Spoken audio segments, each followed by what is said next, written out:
I love Taiwan. I love the people, I love the food, I love the culture, but most of all, I love its vibrant democracy, which is one of the strongest in the world.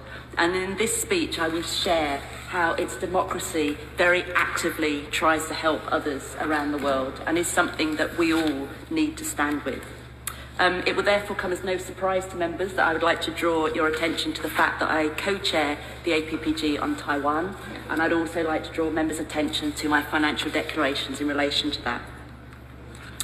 Because over the years, I've witnessed firsthand how Taiwan does actively contribute its expertise to support global partners, and that's something that we should celebrate, because Taiwan is a leader in the fields of public health, technology, clean energy, net zero, and so much more.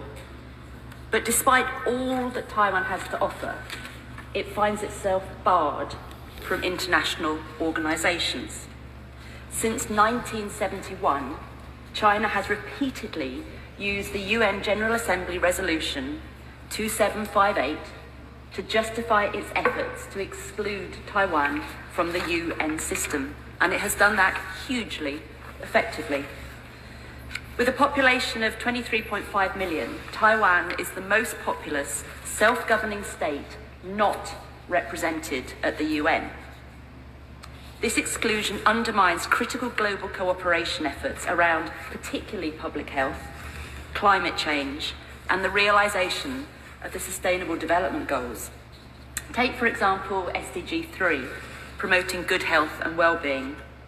Taiwan maintained some of the lowest case rates in the world throughout the COVID-19 pandemic. As it gained notable successes suppressing the spread of the virus, its exclusion from the World Health Organization meant that it was unable to share this expertise to the world. The official record shows that when the resolution was passed 53 years ago, its intent was merely to make a judgment on who should take up China's seat at the UN. That's it. The resolution bears no mention at all of Taiwan.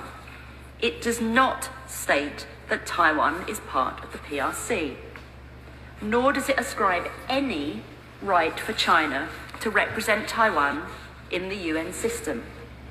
And most importantly, there is no evidence that the resolution establishes, as a matter of international law, the One China principle.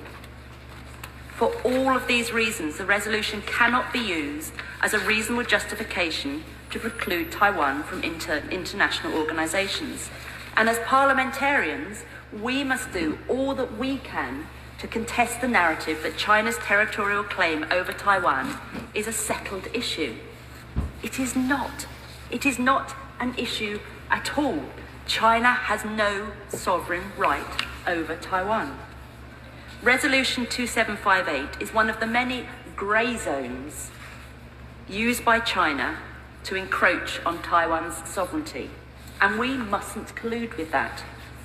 Recently, we've seen increased incursions into Taiwan's airspace, as well as large-scale military drills and advances close to Taiwan's contingency zone.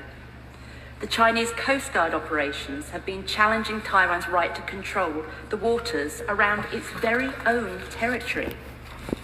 As China continues to challenge the boundaries and disrupts the rules-based international order, I am deeply concerned at the silence of the international community on these issues, and that silence will be interpreted by China as tacit consent. We must call out any attempts by China to establish a legal basis for a future armed invasion of Taiwan. We all hold a shared interest in the freedom of navigation through the Taiwan Strait and the South China Sea, one of the world's most important trade routes. When calculating the cost of a potential invasion of Taiwan, Bloomberg economists estimated it would cost the global economy, as others have said, around $10 trillion US.